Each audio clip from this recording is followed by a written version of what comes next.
कविता, तू अभी तक झाड़ू ही लगा रही है और जल्दी जल्दी से हाथ चलाना, इससे पहले कि तेरे दोनों भाई उठ जाएं। जी भाभी।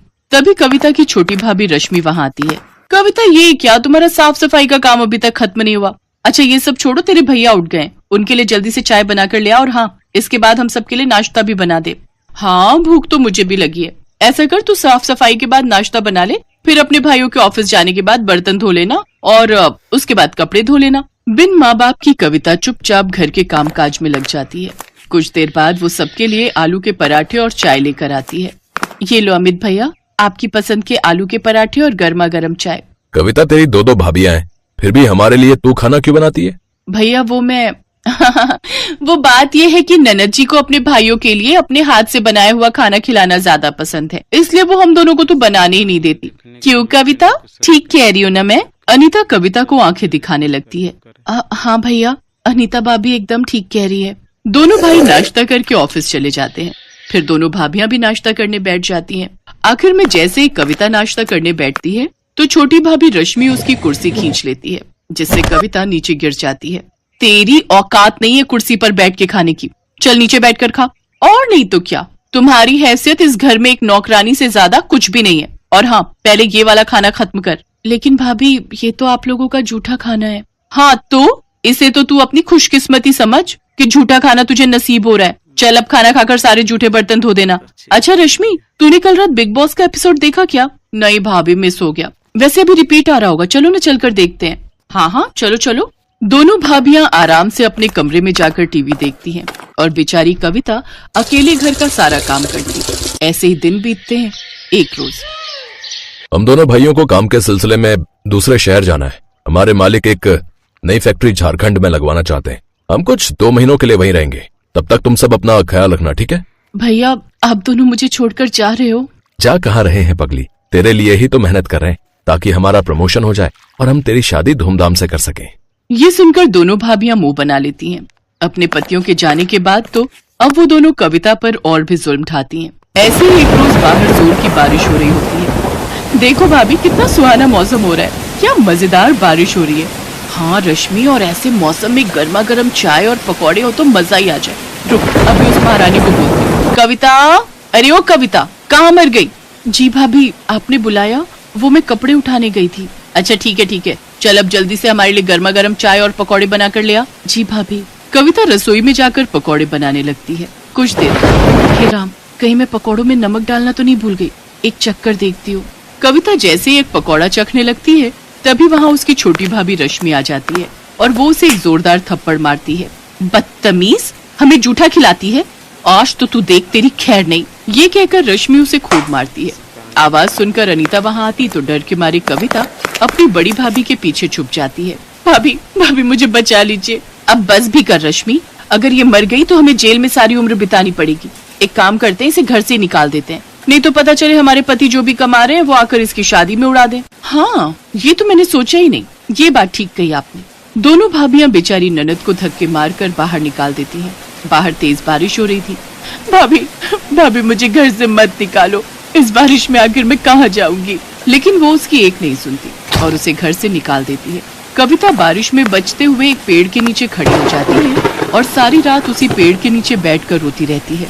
ऐसे ही अगली सुबह हो जाती है। कविता को भूख लगने लग जाती है, बहुत भूख लगी है। ये सोचकर कविता कुछ खाने के लिए ढूंढते हुए सड़क की ओर आती है। ठेलों पर जाकर कुछ न कुछ मांगती है, लेकिन कोई भी उसकी मदद नहीं करता। कुछ देर बाद वो एक बूढ़े बाबा के ठेले पर पहुंचती है जो कि पकौड़े बनाकर बेच रहा था। वो उसके सामने रोते हुए कहती है, बाबा मैं कल से भूखी हूँ, मुझे बहुत भूख लगी है, मुझे ये थोड़े से पकौड़े दे दो, लेकिन मेरे पास पैसे नहीं है। उस बूढ़े व्यक्ति को कविता पर तरस आ जाता है और वो कुछ प्याज के पकौड़े चटनी के साथ उसे खाने को दे देता है। कविता को उन पकौड़ों को देखकर वो बात याद आ जाती है कि कैसे एक पकौड़े के पीछे उसकी भाभी ने उसे घर से निकाल दिया। क्या हुआ बेटी, तुम रो क्यों रही हो? अभी तो कह रही थी कि बहुत भूख लगी है। कविता रोते हुए उसे सारी बात बताती है।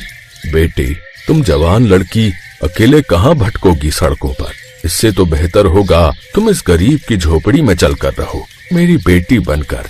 ऐसे कुछ दिन बीत जाते हैं। अब कविता उस बूढ़े बाबा के घर पर रहकर उसके खाने का ध्यान रखती, लेकिन एक रोज बूढ़े बाबा की तबीयत खराब रहने लगी, इसलिए अब उनकी जगह कविता उनके पकौड़ों का ठेला संभालने लगी। अब कविता उस ठेले पर प्याज के साथ मिर्च, आलू, पालक और गोभी के पकौड़े भी बनाकर बेचने लगी, जिससे उसके ठेले पर ग्राहकों की भीड़ काफी बढ़ गई। गर्मा गर्म पकौड़े खाने के लिए अब उसके पास लोगों की लाइन लगना शुरू हो जाती है। आइए आइए, गर्मा गर्म प्याज, आलू, पालक और मिर्च के पकौड़े खाइए। तभी मौसम सुहाना हो जाता है और इस सुहाने मौसम में भला कौन इतनी वैरायटी के पकौड़े नहीं खाना चाहेगा। अरे ओ पकौड़े वाली, बनाना तो 20 रुपए के प्याज के पकौड़े। हाँ, और मेरे लिए मिर्च के पकौड़े हैं। इस तरह उसके पास ग्राहकों की भीड़ लगना शुरू हो जाती है और जो भी उसके पकौड़े एक बार खाता वो बार बार जरूर खाता। भगवान की दया से मेरे बनाए हुए पकौड़े सब ग्राहकों को बहुत पसंद आ रहे हैं। अगर मेरा ये काम ऐसे ही चलता रहा तो बहुत जल्द मैं एक नया पक्का घर बनवा लूंगी। ये सब सोचकर कविता बहुत खुश थी। अगले दिन वो फिर अपना ठेला वहाँ लगाती है, लेकिन एक रोज तेज तूफान के आने के कारण उसके ठेले की छत उड़ जाती है और बारिश के कारण उसके सारे पकौड़े उसमें खराब हो जाते हैं। सब खत्म हो गया। इस बारिश ने सब खराब कर दिया। इस बारिश ने एक तरफ जहाँ कविता को रोजी रोटी कमाने से भी वंचित कर दिया था, तो वहीं दूसरी ओर उसकी दोनों भाभियां आराम से अपने लिए पिज्जा और पॉपकॉर्न ऑर्डर करके मजे से इस बारिश का लुत्फ उठा रही थी। वाह वाह, क्या स्वाद है इस पिज्जा का, और इस पॉपकॉर्न के तो क्या ही कहने। उधर रोती हुई कविता अपनी झोपड़ी में आती है, जहाँ सारी झोपड़ी में पानी आ गया होता है। अब पूरे घर में तो बारिश का पानी भर गया है। बाबा, मैं अभी ये सारा पानी उठाकर बाहर फेंक देती हूँ। कविता अपनी बदकिस्मती पर रोते हुए उस पानी को उठाकर बाहर की ओर फेंकने लगती है। कुछ देर बाद वो उस बूढ़े बाबा की ओर देखती है। नहीं, मैं इतनी जल्दी हार नहीं मान सकती। बारिश में तो लोग पकौड़ों के दीवाने होते हैं। ये बरसात का मौसम तो सबसे अच्छा मौसम है कमाई करने का, लेकिन मैं इसके पकौड़ों के साथ चाय बनाकर भी बेचूं तो मेरे पास कुछ पैसे रखे हैं, उससे फिर से शुरू करती हूँ। कविता ने हिम्मत नहीं हारी और उसने अपने ठेले की मरम्मत करवाई और एक बड़े से तिरपाल के नीचे चाय पकौड़े बेचने लगी। बारिश में लोग उसके तिरपाल के नीचे आकर चाय पकौड़े खाने लगते हैं, जिससे उसकी बिक्री अब पहले से भी ज्यादा होती है। ऐसे ही कुछ दिन बीत जाते हैं। अब कविता दिन भर में 3000 रुपए कमाने लगी। एक रोज अमित और सुधीर कार से जा रहे थे, तभी उस ठेले पर उनकी नजर गई। अरे, ये तो अपनी बहन कविता है, लेकिन ये यहाँ फुटपाथ पर ये चाय पकौड़े क्यों बेच रही है? वो दोनों कविता के पास जाते हैं। अपने भाइयों को देख कविता फूट फूट कर रोती है। भैया, आप मुझे छोड़कर क्यों चले गए थे? देखो आपके बिना मेरी हालत कैसी हो गई है। लेकिन बहन, तुम्हारी ये हालत कैसे हुई? इसके बाद कविता सारी बात अपने दोनों भाइयों को बताती है। अमित और धीरज गुस्से में घर आते हैं। अनीता, अनीता, कहाँ हो तुम? लौट आए आप लोग? आप रुको, मैं अभी पानी लाती हूँ। लेकिन तुम क्यों लाओगी? वो कविता का है, उससे कहो।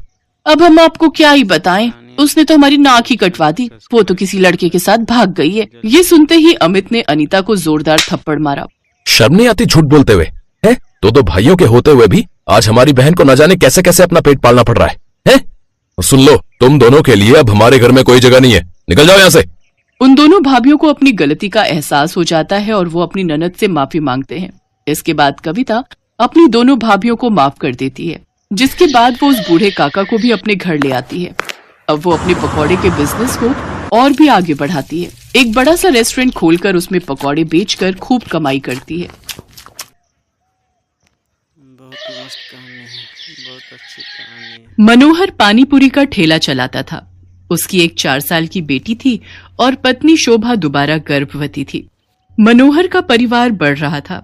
इसी चिंता में वो ज्यादा मेहनत करता था। सुबह जल्दी उठकर पानीपुरी बनाने की सारी तैयारी करके मनोहर जल्दी ही काम पर निकल जाता था और शाम तक ठेले पर पानीपुरी बेचता था। मनोहर की पानीपुरी लोगों को बहुत पसंद थी, इसलिए ग्राहक भी आ ही जाते थे। मनोहर, पानीपुरी खिला भाई। आटे की या सूजी की भैया जी? दोनों तरह की खिला दे। है भाई, तेरी पानीपुरी खाने में इतनी स्वादिष्ट होती है कि मजा आ जाता है भाई। हाँ मनोहर भैया, 40 रुपए की पानीपुरी पैक कर देना, पानी थोड़ा ज्यादा कर देना। अभी कर देता हूँ। आने जाने वाले लोगों की नजर मनोहर के ठेले पर पड़ी जाती थी और पानीपुरी तो एक ऐसी चीज है जिसे देखकर मुंह में पानी आ ही जाता है। इसलिए लोग उसके ठेले पर रुककर पानीपुरी खाते और आगे बढ़ते। पर कुछ दिनों से मनोहर के ठेले पर भीड़ आनी कम हो गई थी, क्योंकि मानसून आ गया था और रोजाना ही तेज बारिश आ जाती थी। इसलिए लोग सड़क पर कम रुकते थे। बिक्री पर असर होने से मनोहर की रोजी रोटी पर भी असर पड़ा था। ये लो, रोटी खा लो। शुभा, क्या बात है? चिंता में दिखाई दे रही हो।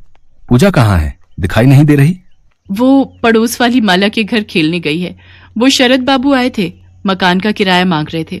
बोल रहे थे 15 दिन ऊपर हो गए हैं, उन्हें अगले हफ्ते तक किराया चाहिए, नहीं तो हमें ये घर खाली करना पड़ेगा। उन्हें हमसे ज्यादा किराया देने वाले किराएदार मिल रहे हैं। अरे तू चिंता मत कर, इस हालत में तू चिंता करेगी तो बच्चे पर भी असर पड़ेगा। मैं शरद जी को कल बोल दूंगा, वो मुझे कुछ दिन की मोहलत और दे देंगे। मनोहर शोभा को तसल्ली दे देता है, पर वो खुद ही बहुत परेशान था, क्योंकि उसी शाम जब वो काम से लौट रहा था तो लोगों में बारिश और तूफान को लेकर चर्चा बनी हुई थी। अरे मनोहर, तुमने सुना क्या? मौसम विभाग का कहना है कि अगले 4 दिनों तक भीषण तूफान और बारिश के संकेत हैं भैया। सड़कों पर पानी भरा रहेगा, इसलिए हम सब ने तो सोचा है कि कुछ दिन घर से ही ना निकले। तुम ठीक कह रहे हो भैया, 2-4 दिन अब घर पर ही आएंगे। वैसे भी मेरी अच्छी खासी बिक्री हो जाती है, पर डर भी तो है बारिश में अगर बाढ़ आ गई तो, सड़कों पे पानी भर गया तो, है घर नहीं लौट पाए तो। मैं तो सोचकर ही घबरा रहा हूँ भैया। चलो भाई चलो, समय से घर चलते हैं भैया। मनोहर उस शाम को हुई इस बात के बारे में सोच सोच कर करवट बदल रहा था। उसे समझ नहीं आ रहा था कि वो अगले दिन जाए या नहीं, पर उसे मकान का किराया भी चुकाना था, इसलिए वो मकान मालिक शरद से बात करने जाता है। शरद जी, मैं अगले महीने तक आपको किराया दे दूंगा। अभी बारिशों का सीजन है तो काम बिल्कुल भी नहीं है।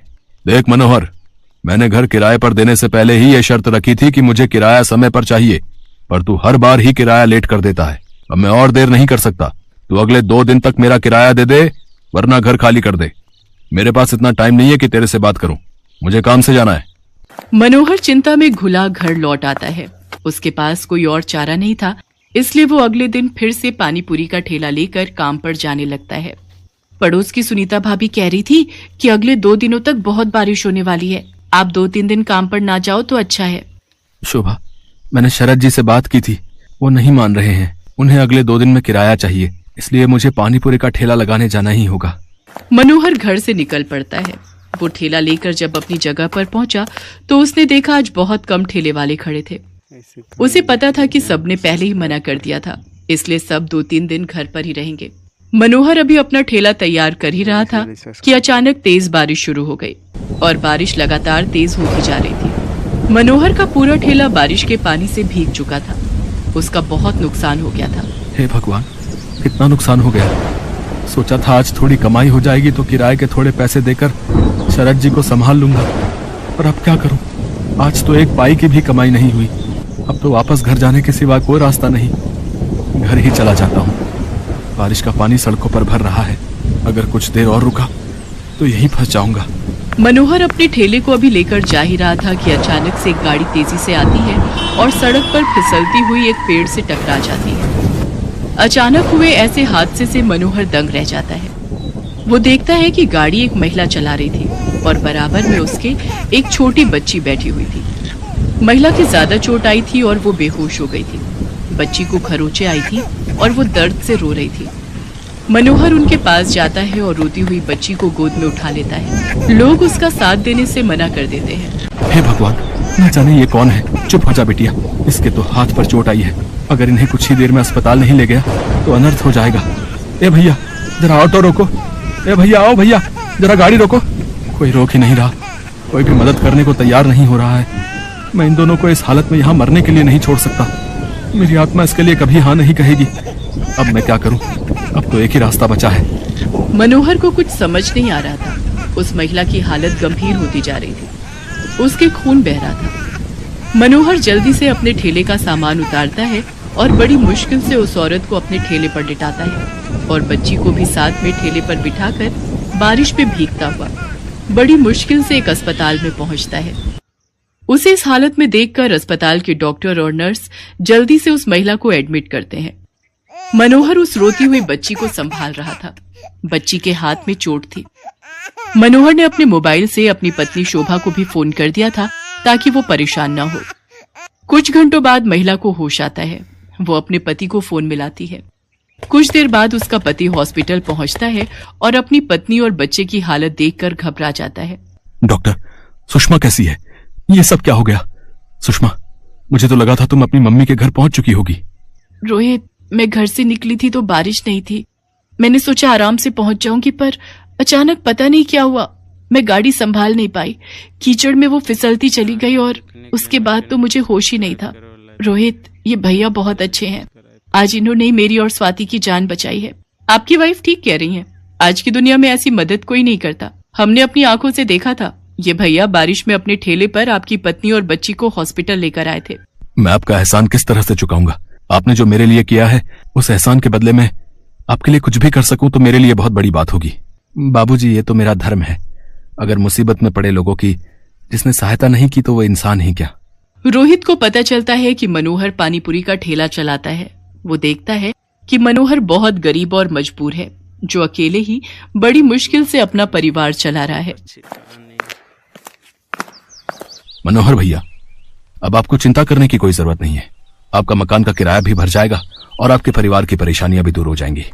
आपकी अपनी पानीपुरी और चाट की दुकान होगी, जिसको खुलवाना मेरी जिम्मेदारी है। रोहित की बातें सुनकर मनोहर के चेहरे पर खुशी झलक आती है। कुछ ही दिनों में रोहित मनोहर को पानीपुरी और चाट की एक बड़ी और अच्छी दुकान खुलवा देता है। मनोहर को उसकी अच्छाई का फल मिल जाता है और उसकी सारी परेशानियां दूर हो जाती हैं।